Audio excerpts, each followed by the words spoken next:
गेनी ससुरावा में खेलेला होलिया कैसे रंगैलौ छौरी नए नए चोलिया। गेनी ससुरावा में खेलेला होलिया कैसे रंगैलौ छौरी नए नए चोलिया।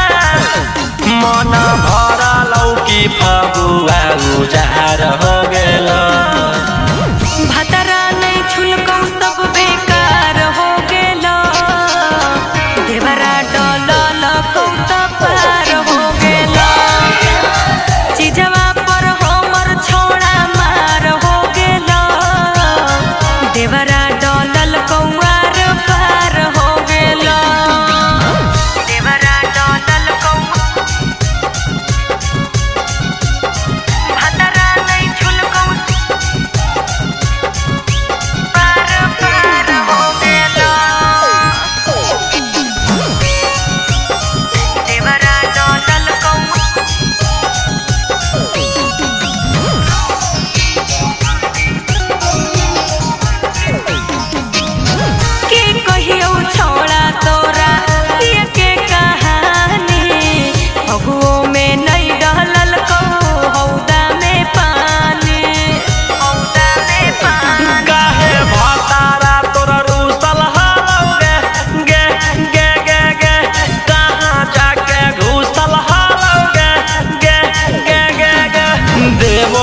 के सब अधिकार हो गेल।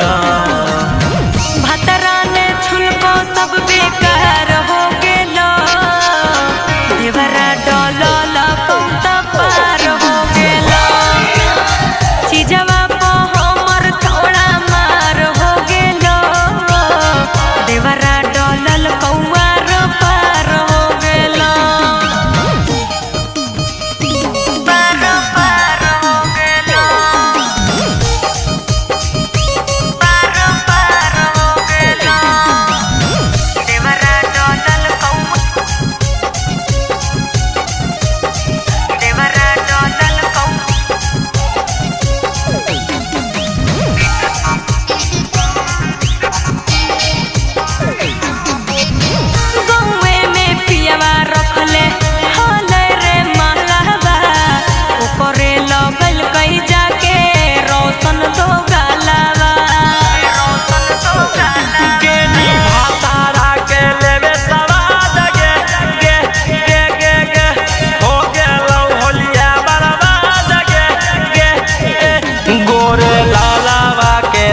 विपत सवार हो गेल।